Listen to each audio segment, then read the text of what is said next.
Azərbaycanda 21 yaşına çatmış vətəndaşlara mülki odlu silah əldə etmək hüququ verilir. Bu, Milli Məclisin Müdafiə Təhlükəsizlik və Korrupsiya ilə Mübarizə Komitəsinin bugün keçirilən iclasında müzakirəyə çıxarılan xidməti və mülki silah haqqında qanuna təklif edilən dəyişiklikdə öz əksini tapıb. Layihəyə əsasən Azərbaycanda vətəndaş 18 yaşına çatmış vətəndaş odlu silah istisna olmaqla mülki silah əldə etmək hüququ olacaq. 21 yaşına çatmış vətəndaşlara isə mülki odlu silah əldə etmək hüququ veriləcək. Bəli, bu da sual doğura bilər ki, mülki odlu silah ilə mülki silah arasında fərq nədir? Bu nə deməkdir? Xidməti və mülki silah haqqında Azərbaycan Respublikasının qanunun 2-ci maddəsinin də əsas anlayışlar bölümünün 3 və 8-ci hissəsində bu məsələyə toxunulur. Yəni, burada mülki silahın özünü müdafiə, ov və idmanla məşğul olma üçün nəzərdə tutulmuş silahdır deyə buyurulur. Amma odlu silah, barıtın və digər alışan maddələrin yanmasından yaranan enerji hesabına mərmisi istiqamətlənmiş, hərəkət edərək müəyyən məsafədən hədəfi mexaniki zədələmək və ya sıradan çıxarmaq təyinatına malik olan silahdır. Sual olunur ki, bəs mülki silahın necə əldə edək? Bu da maddə 9-da təbii ki göstərilir, mülki silahın əldə edilməsi hissəsində.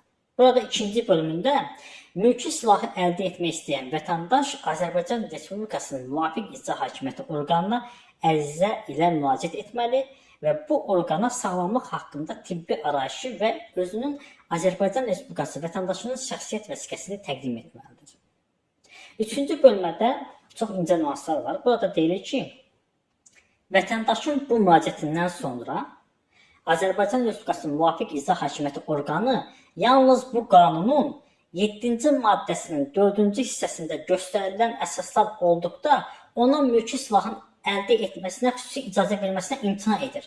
Yəni, müəyyən nüanslar var ki, əgər müəyyən, belə deyim, proseslər var ki, onlar sizdə sezilərsə, əgər siz bununla bağlı problemlər yaşayırsınızsa, həmin silahı sizə verməyə bilərlər və bu nələrdir? Maddə 7-nin metodoloji hissəsi nələrdir?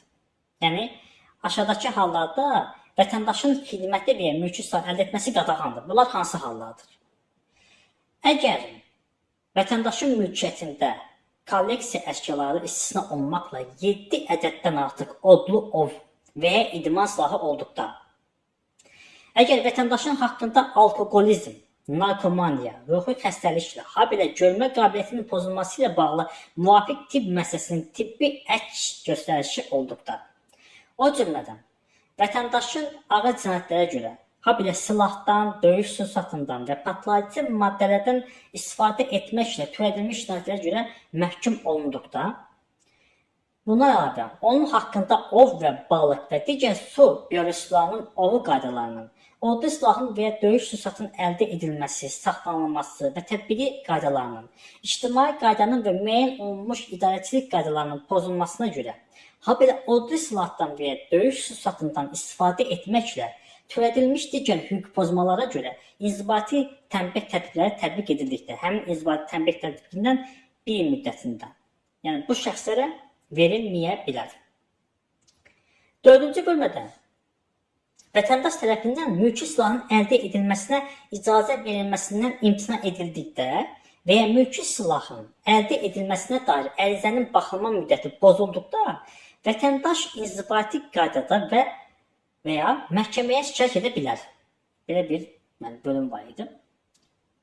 5-ci bölmədə vətəndaş tərəfindən mülki silahın əldə edilməsinə icazənin etibarlıq müddəti 6 aydır. İcazədə aşağıdakı məlumatlar göstərilir. Mülki silah əldə edən şəxsin soyadı, adı və atasının adı, silahın növü, miqdarı, icazənin verilmə tarixi və etibarlıq müddəti. Və ən əsası və ən çox düşündürücü hissə. Vətəndaş ümumiyyətlə xidməti və mülki silahın tətbiqi, yəni nə zaman istifadə edilir? Yəni bu silahı bu vətəndaş götürdü, aldı da. Yəni bunu öz başına istifadə etməli deyil ki, yəni belə bir qanun da var təbii ki, yəni maddə 16 bu göstərilir. Maddə 16 4-cü bölməsində zəruri müdafiə və son zərurət vəziyyətində Azərbaycan Respublikasının mənafeyinə, ictimai mənafeyə, özünü müdafiə edənin və ya başqasının şəxsiyyətini və ya hüquqlarını qorxu altına alan təhlükəni aradan qaldırmaq məqsədi ilə xidməti və ya mülki silahın istifadəçisi bu qanunla müəyyən edilmiş qaydada ona verilmiş silahı, birinci isə həyatı, sağlamlığı, mülkiyyəti və ya mənzil toxunulmazlığını cinayətkar qəsdlərdən qorumaq üçün, 2. Digər şəxs tərəfindən silahın ələ keçirilməsinin qarşısını almaq üçün, 3. İnsana hücum edən və ya əhaliyə təhlükə yaradan heyvanı məhv etmək üçün, 4. Yardım çağırmaq üçün, 5. Azərbaycan Respublikasının qanunvericiliyi ilə nəzərdə tutulmuş digər müstəsna hallar tətbiq edilə bilər və bu da gəlir 5-ci maddə. Bu maddənin 4-cü hissəsində nəzərdə tutulmuş müstəsna hallar xidməti və ya mülki silahın tətbiqinə yalnız real təhlükənin qarşısını alınması məqsədi ilə yol verilir. Silahın tətbiqi üçüncü şəxslərə ziyan yetirməməlidir. Yəni, bu sadaladığım hallar olduqda siz bu silahdan istifadə edə bilərsiniz. Odlu silahı tətbiq etməzdən əvvəl şifahi xəbərdarlıq edilməli və ya xəbərdarlıq atəşi açılmalıdır. Xəbərdarlıq edilmədən silah yalnız aşağıdakı hallarda tətbiq edilə bilər. Qəfil, yəni birdən-bir gözlənməz hücum baş verərsə, hücum üçün odlu silahdan, mexaniki nəqliyyat vasitəsindən, təhlükə yaradıcı, yırtıcı, vəhşi və başqa heyvandan istifadə edilərsə, bu hallarda.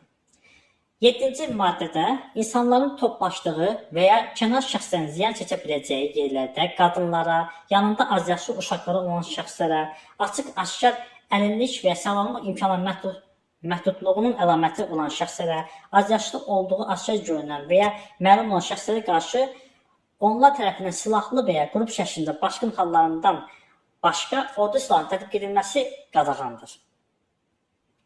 8. Xidməti və mülki silahın insana qarşı tətbiq edilməsinin hər bir halında silahı tətbiq etmiş şəxs bu barədə prokurorluq orqanlarına məlumat verməli, hadisə yerinin dəyişilməmiş saxlanılmasına çalışmalı, zərərçəkənlər olduqda onlara tibbi yardım göstərməlidir. Və gəlirik 9-cu bölməyə və 8 ilə. Xidməti və mülki silahın tətbiq qaydası fövqəladə vəziyyət şəraitində dəyişdirilə bilməz. Yəni belə, mənə gəlir ki, bütün suallara bu videoda cavab tapacaqsınız. Silahın əldə edilməsidir, ümumiyyətlə silahın istifadə qaydasıdır, hansı şəraitdə istifadə edilməsidir. Əslində, belə baxanda bu silahın əldə edilməsi pis bir şey deyil məncə. Yəni, hər bir insan özünü qorumalıdır. Yəni, əlbəttə ki, burada müəyyən bir tibbi, necə deyərlər, müayinədən keçirməlidir həmin vətəndaş. Bunun amma müəyyən bir stratejik yönləri də var.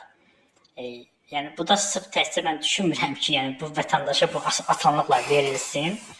Bu da bəzi məqamlar var ki, müəyyən şəxslər və onların yaxın ətraflarının təbii ki, şəxsi toxunulmazlığı ön plandadır.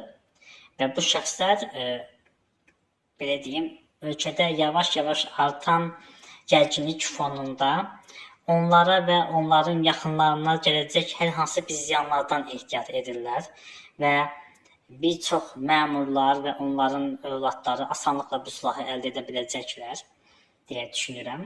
Yəni, bu hər bir şey ümumiyyətlə gələcəyə atılmış bir plandır. Təbii ki, kimsə mənə durub silah verəsi deyil. Əlbəttə, mən bütün yoxlanışlardan keçsəm belə. Yəni, bu asanlıqla əldə edilməyəcək deyə düşünürəm. Ümid edirəm ki, bu suallara cavab tapdınız. Məncə, kimlikdən asılı olmayaraq, doğrudan da sağlamlıq, psixolojik vəziyyətləri yerində olan və qanuna uyğun şəkildə, təbii ki, bu qanuna uyğun şəkildə bütün göstəricilərə olumlu cavab verən istənilən vətəndaş bu silahı gəzdirmək haqqıdır. Çünki hər birimiz bərabər hüquqluyuq, qanun isə hamı üçün qanun olaraq qalmalıdır və riayət edilməlidir, tətbiq edilməlidir. Özünüzə yaxşı baxın.